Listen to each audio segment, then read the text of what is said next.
Hey everybody, welcome back to the Off the Mic Sports Network here on YouTube. Um, Been doing some different things today. Obviously, the launch of the new channel as it is. Obviously, I brought a lot of wrestling takes for y'all here, but wanted to delve further into another topic that is near and dear to my heart, which is the Cleveland Browns. If you caught the Deshaun Watson video and just the debacle that is this Cleveland Browns organization after the Week 1 loss, go find it here on the channel. It'll definitely give you a sense of where things are. But another topic stemming off of this is Baker Mayfield, because Baker Mayfield has been fucking phenomenal in Tampa Bay. He took them to the playoffs. He threw for 4 touchdowns on Sunday. Granted, it was the Commanders. All due respect to my Commanders fans. I work with a lot of them over at SiriusXM. The Commanders are not very good. But still, 4 touchdowns, almost 300 yards passing in your season opener. That's nothing to sneeze at. So the popular discussion point is the Browns should have never moved off of Baker Mayfield. And I'm going to push back on that for a second. While I think there is some validity to it, you got to take everything into full context and where things were and where things stood in 2021. The relationship, fair or not, was fractured because of Baker getting injured in week 2. He did not look good.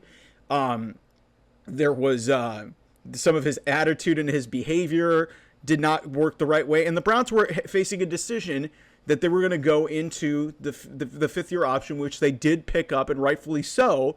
They're going to have to pay him.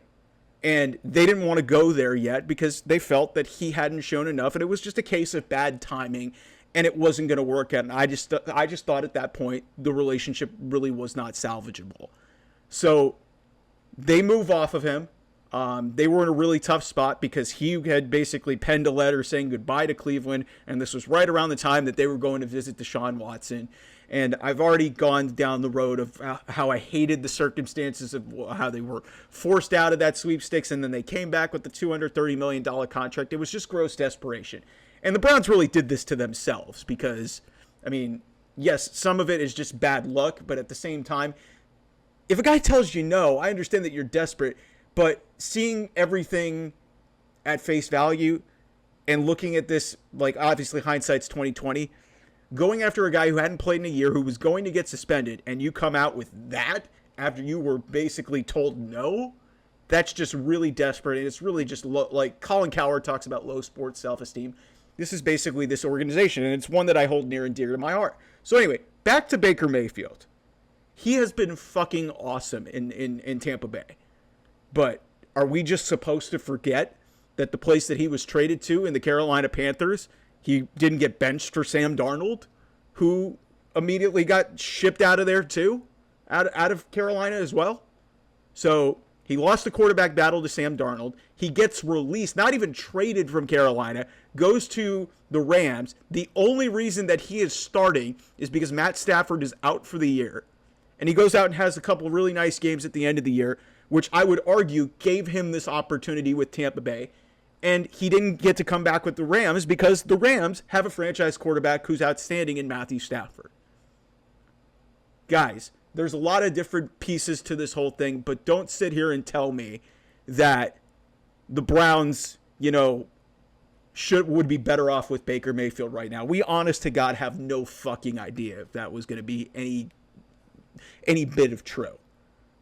I understand the point in, okay, they had to move off of Baker Mayfield. It was just not a sustainable partnership. There had been a lot of things that had gone on in the 4 years that they were together. And then that last year in 2021 just got so out of hand. A lot of things were mismanaged on both sides. Just a lot of things went haywire. And you couldn't really justify in bringing him back. He just looked really bad in a lot of different places. Whether he was hurt or not, it wasn't going to work. So I endorsed them, moving off of Baker Mayfield. However, and you know what, I endorsed them moving on to a different quarterback. However, it was going to be a really tough sell for the Browns to basically say, hey, we're moving off of Baker Mayfield, but we're going to go to Deshaun Watson, a guy who has a bunch of shady shit on him, hasn't played in a year, is probably going to get suspended, and he did get suspended. And you're looking at the possibility of going 2 full years of him not playing a down of meaningful football. And what's happened? He's given you 13 games since you traded for him. 13 games. It's just not going to work, man. Like, it's just not going to cut it. And, I will absolutely push back on the portion of this Baker Mayfield piece. Like, it's like, yeah, it's easy to have, hindsight and basically say, yeah, we shouldn't have given up Baker Mayfield. It's like, guys, do you remember how bad it was at the end of 2021? That Steeler game where I think he had like one completion in the first quarter of that game. Like, it was bad. It was really, really bad, to the point of we needed to really reevaluate our options. Some people were begging for Jimmy Garoppolo at that point. Guys, they needed a new quarterback. They needed to start over. They just picked the wrong guy. That's what this comes down to. They picked the wrong guy. The circumstances of what happened and how we got to getting Deshaun Watson, that's a problem, and I hope a lot of those details get uncovered at some point, because, again, you look at the timeline, and I don't have it up in front of my face, but you look at the timeline of events, it's bullshit, man. They were told no, and 36 hours later, they turned a no into a yes. And, across sports and entertainment, all across some entertainment, if you guys watch How I Met Your Mother, Barney Stinson, Neil Patrick Harris's character, has always said you can't turn no into a yes. The Browns did it, but they did it in really like the most ridiculous way possible. They just paid way over market value. They did something that nobody in their right mind would even consider doing in giving a fully guaranteed contract. Like, that's going to be a history note. Deshaun Watson, after not playing for a year, is the only guy in NFL history that has a fully guaranteed contract. And that may change in due time. That may change. And he just got passed in total guaranteed money by Dak Prescott, who just signed a huge extension with the Dallas Cowboys over the weekend. But Deshaun Watson, as of this recording, is still the only player in league history, in NFL history, to have a fully guaranteed contract, at least at that level. Kirk Cousins, I think, might have had something fully guaranteed. I'm not exactly entirely sure about that. But to the level, it was the most guaranteed money. And that's going to be something that Deshaun Watson most fully guaranteed, obviously. Dak Prescott's contract is not fully guaranteed in his own right.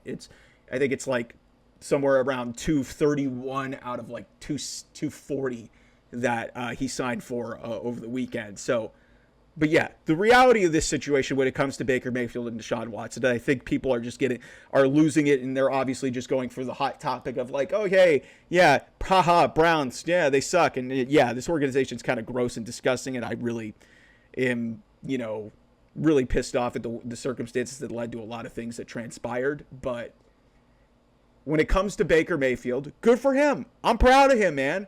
I really am.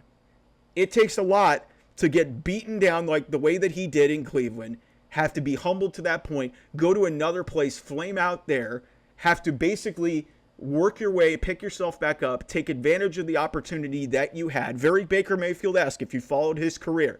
At Texas Tech, he got shown aside there, goes to Oklahoma, wins a Heisman Trophy, and becomes the number one pick in the draft. This was very Baker Mayfield of him getting humbled down and then rebooting himself to the point and humbling himself to, hey, I sucked in Carolina.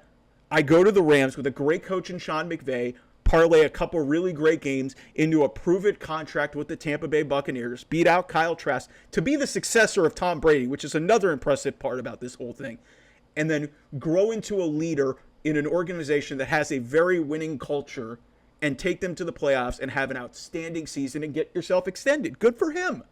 He earned every bit of that. But that doesn't mean that it was going to work out in Cleveland, okay?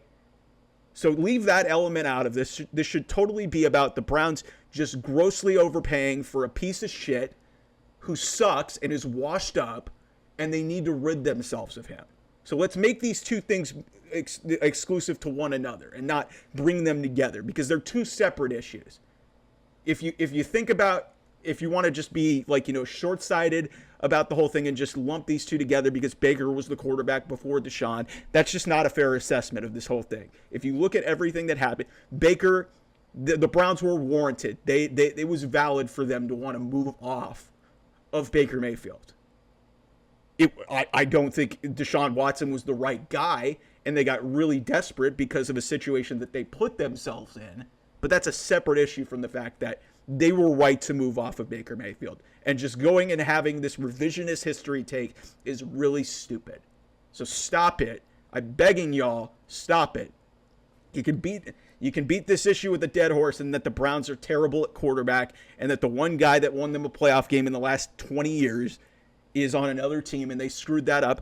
But he was not good and did not warranted getting paid, and they made a decision to move off of him, which I think was right. They just stuck their neck out, and they gave all their money to the wrong horse. And hopefully they're able to get out of it. They don't really deserve it, but like, I know there's a lot of people in that organization with a lot of the events that have come out and a lot of what happened Sunday and Monday are hoping that there's a way to get out of this contract, because clearly there's buyer's remorse, and they've tried every which way to make this work, and it just hasn't worked out. So again, don't bring it back to Baker. This is all about Deshaun. He's failed. He's a liar. He's a creep. Let's not diminish that thing. And then let's make it a separate issue. Good for Baker, man. Guy really deserves everything that he's gotten. He's worked his way back up to being one of the better quarterbacks in the league. But it sucks it didn't work out in Cleveland. Again, I liken this to other things, like in terms of everybody, when Baker got drafted, people were saying, oh man, they could have taken Josh Allen. Do you really think that Josh Allen would have worked in Cleveland with the circumstances that Baker had to deal with?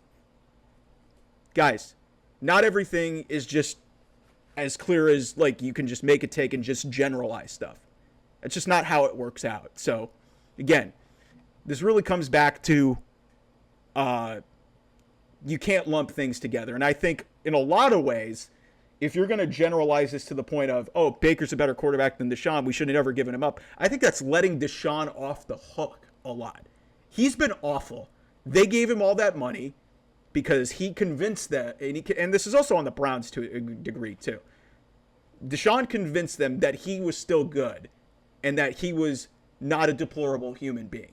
That's on the Browns for, being taken advantage of, but it's also on Deshaun for just being a scumbag. And shouldn't let him off the hook. Browns were warranted to move off of a quarterback. They just picked the wrong guy, and they got blindsided, and they got hoodwinked, they got bamboozled, whatever you want to call it. So I had to get that off my chest. Like, share, and subscribe here to the channel. OT Mike Sports is now the official handle on Twitter as well. Off the Mic 28 if you want to follow me. A lot of wrestling content, sports entertainment, the perfect blend of sports and entertainment here on the Off the Mic Sports Network. Thanks for watching this video, and we'll talk to you guys real soon.